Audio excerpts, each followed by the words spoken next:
मैंने पूछा सरदार भगत सिंह, राजगुरु सुखदेव, रामप्रसाद बिस्मिल और लाखों माँ भारती के उन वीर सपूतों से जो इस देश की खातिर, इस स्वतंत्रता की खातिर हंस हंस करके फांसी के फंदे को चूम गए।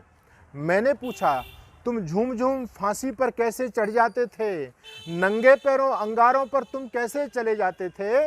वो बोले जैसे दीपक पर कुर्बान पतंगा होता है, मृत्यु भयभीत नहीं करती जब हाथ तिरंगा होता है। इस तिरंगे की ताकत को आप यदि जानना चाहते हो तो याद करो, जब यूक्रेन के अंदर लाखों लोगों के हाथों में, जिन हाथों में तिरंगा था और जिन वाहनों पर तिरंगा था, वो लोग सुरक्षित अपने देश की तरफ वापस लौट गए, और जिन हाथों में तिरंगा नहीं था वो लोग वहां पर बेमौत मारे गए। सज्जनों, सनातनियों, अभी हमारे देश में आज़ादी का अमृत महोत्सव मनाया जा रहा है। हालांकि अमृत महोत्सव पिछले साल से प्रारंभ हो चुका है और अब इसकी पूर्णाहुति है। हमारे देश के यशस्वी प्रधानमंत्री आदरणीय भाई श्री नरेंद्र मोदी जी ने पूरे देश से आह्वान किया है कि आज़ादी का अमृत महोत्सव बहुत धूमधाम के साथ में, बड़े उत्साह के साथ में पूरे देश में मनाया जाना चाहिए।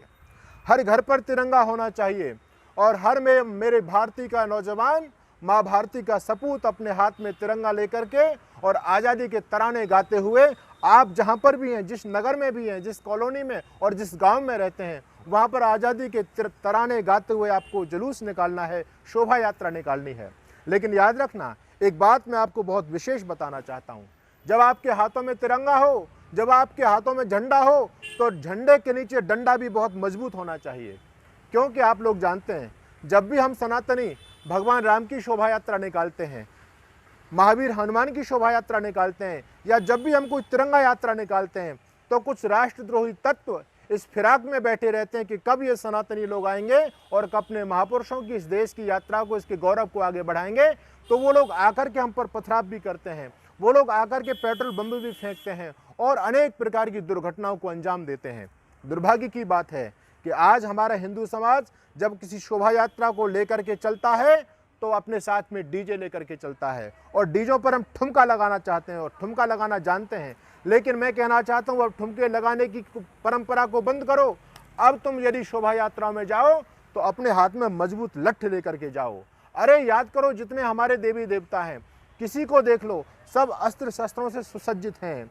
वो हमको एक प्रेरणा देते हैं कि मेरे हमारे सनातन धर्म को मानने वाले लोगों, तुम भी अपने हाथ में हमेशा अस्त्र शस्त्र लेकर के यदि सुसज्जित रहोगे तो इन विधर्मियों की, इन राष्ट्रद्रोही तत्वों की, जो हमारी संस्कृति को, हमारे देश को खत्म करना चाहते हैं, कभी भी आपके सामने आने की इनकी हिम्मत नहीं हो सकती। लेकिन हम लोग तो केवल मनोरंजन के लिए जाते हैं और वो चंद लोग आकर के हमको भयक्रांत कर देते हैं। ये तभी तक है जब तक आप मजबूत नहीं हैं। इसलिए जब आपके हाथ में तिरंगा हो तो तिरंगा के नीचे डंडा भी बहुत मजबूत होना चाहिए, जिससे उन देशद्रोहियों की हिम्मत आपके सामने आने की हो नहीं सकती।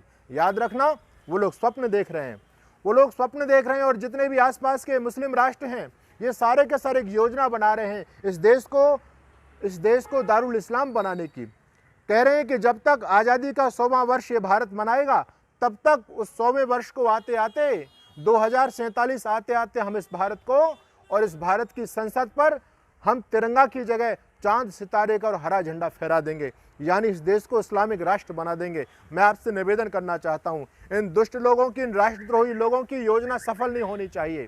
और जिस दिन हम सभी माँ भारती के सारे सपूत जातिवाद के बंधनों को तोड़ करके, प्रांत और भाषा के भेदभाव को मिटा करके सारे के सारे माँ भारती के सपूत एक हो जाएंगे, उस दिन इन जिहादियों की दुनिया में खलबली मच जाएगी, इनके पैर कांप जाएंगे। इसलिए आवश्यकता है आपको अपना एकता का परिचय भी देना है और राष्ट्रीयता की भावना को जन जन तक प्रसारित करना है, और आपको संकल्प लेना है, प्रण करते हैं संस्कृति की शाम नहीं होने देंगे।